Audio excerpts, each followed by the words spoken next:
Hi, my name's Lori Alexander, and I decided to come on here this morning and just respond to some of the comments I am receiving about my brain tumor. I posted it on Twitter yesterday, and today I posted it on my other social media accounts, and I've been inundated with many comments, many prayers for me, and many kind words and encouragement. But there's some things I want to address and try to answer for those of you who are giving me suggestions.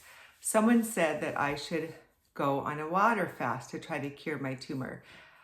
I would die in a couple days on a water fast because my tumor has pushes against my pituitary, and the radiation that I've had has pretty much killed my pituitary. And the tumor itself gave me a salt wasting disease, that if I don't have a lot of salt each day and drink very little water, that my sodium levels go to death levels. So I have to have a ton of salt every day. And free water, just plain old water, is my enemy. You have to be careful about how much I drink. So that's why fasting will not be good for me. And another person said, you need to go to a doctor. Yes, well, I've had 2 major brain surgeries. I've gone through 2 extensive radiation treatments that were torture, the last one being just a year ago, last December. And those are to hopefully stop the progression of the tumor, but it doesn't get rid of it. So I've definitely gone everything medical, and I'm on full hormone replacement due to the radiation hurting my pituitary or killing it. I'll see my my endocrinologist next week, and he'll tell me. I have my blood drawn once a year to see how my hormones are doing, and we'll see if this last radiation has completely killed my pituitary and I'll need to go on more hormone replacement or not. So my health is absolutely fragile from day to day. I get tired easy, but overall I'm doing pretty good. People have said, rebuke that tumor and you don't have enough faith and things like that. And I just don't believe in that type of message. One of my best friend's husband died of brain cancer many years ago. In fact, I want to let you know that my tumor is not cancerous, or else I would have been dead a long time ago. It first showed up when I was 45 years old, and I'm 63, so it's been an ongoing battle. And the last time I had to have it radiated, it's moving toward my optic chiasm. And once it bumps upon that, I could go blind. And if it keeps going, I will absolutely go blind. But anyway, my friend, her husband had brain cancer, and people were just telling him that he didn't have enough faith, and that's why he was dying. And so he never said he was dying. He never wanted to, because he was afraid that would admit that he wasn't having enough faith. And I think that's, that those people saying that are just being cruel, because Paul had something in his flesh. It sounds like it was a problem with his eyesight, and because he said he would, the people who loved him would give their eyes for him, and he had to write in large letters. So it sounded like something with his eyesight, and he pleaded with the Lord 3 times to take it away from him, but the Lord didn't, because he said, my grace is sufficient. And I've learned many incredible things through all of my years of suffering. I've suffered in my flesh since I was 30, and my kids knew I was suffering. Throughout their whole childhood, I wasn't a happy mom, but I decided when I first got sick that I would never grumble or complain. And just because I was feeling horrible, I had decided I wasn't going to make their lives horrible. So I learned to suffer in silence. But actually about 6 years ago, incredibly, it was healing my gut, actually, after the many years of parasites and stuff, from a product called Repairvite, and it healed my gut, and I felt so much better and they've seen my joy. I wasn't able to really laugh and be full of joy, but even in spite of all my suffering, I knew that the joy of the Lord was my strength, and I determined not to grumble and complain about it. So it's very difficult to be joyful and happy when you're in suffering, but you can still make the decision to know that His grace is sufficient, and that the joy of the Lord is your strength. Other people have given me other people to follow and hormones to take that will dissolve my tumor. Da, da, da.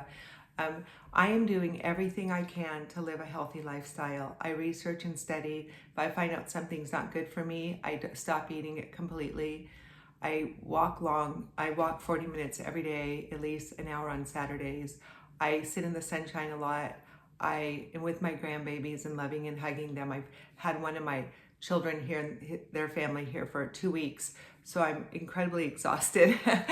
But there's nothing else I would rather get exhausted about than caring for my children and my grandchildren. I love being with my grandchildren.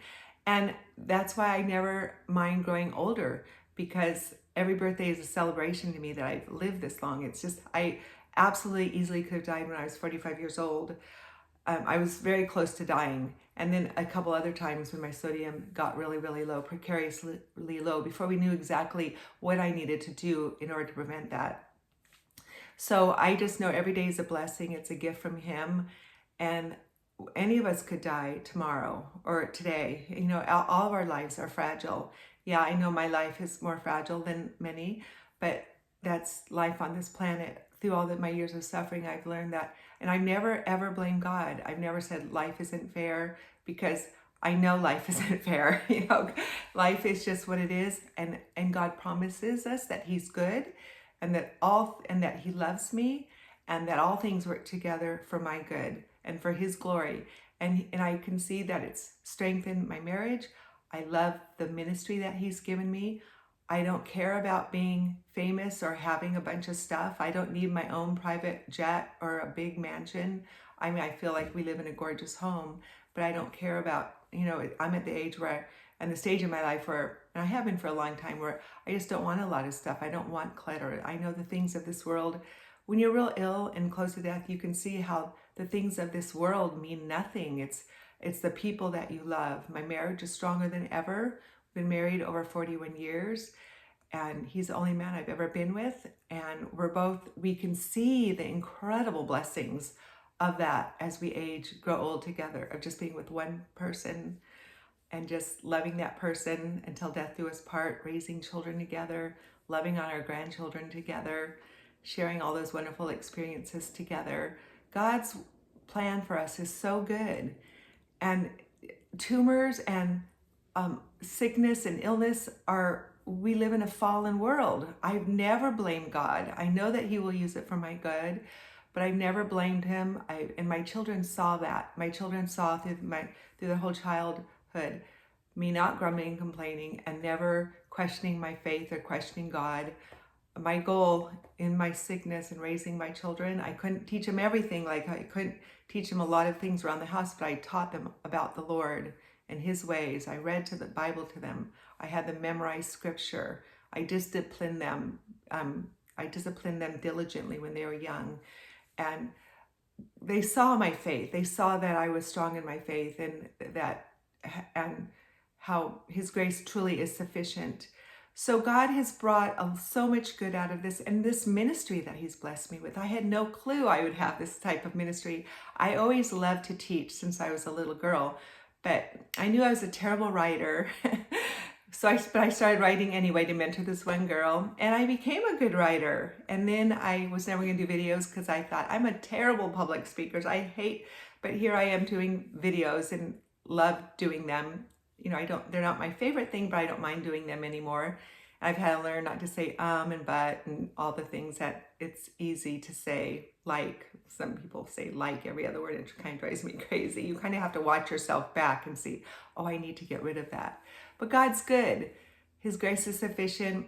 This world and our lives we're just passing through. We're pilgrims and strangers on this earth that is in our home, that's going to be burned up one day, and we'll live on the new earth forever with him, with brand new bodies, no brain tumors. I have a friend who, when her children were little, she had this horrible disease that all of her capillaries broke open. She was in the hospital for many, many months. She lost all the tips of her fingers to her knuckles.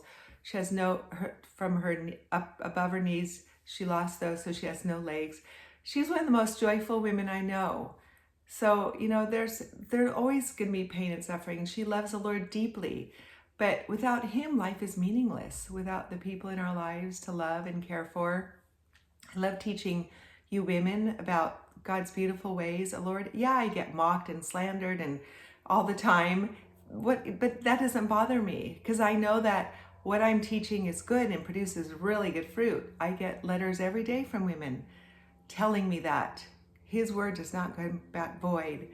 So I'm not sure I responded to all the comments I'm getting about my brain tumor, but just know that I'm doing all I can to live as healthy as I can in spite of my tumor, but it's got a mind of its own. And when we were deciding whether to have this last radiation, Ken said, "Is this like the last thing we can do?" And the doctor said, "Well, the last thing is when they cut my skull open and take my brain." And it's like, I just don't even want to do that. I'd rather go be with Jesus than have that kind of a surgery. So I'm just leaving it in his hands. My life, I know he loves me. My life is in his hands and I trust him. I just want him to use me for his benefit and his glory for as long as he gives me breath and the ability to write, the ability to mentor women, and he's good.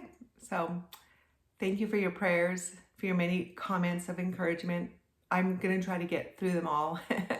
I'm really busy right now with all my grandkids here. They're leaving in a couple days, and I'll be able to get back to reading comments and being a little bit more active on social media. But those being with my family is always my priority when they're here.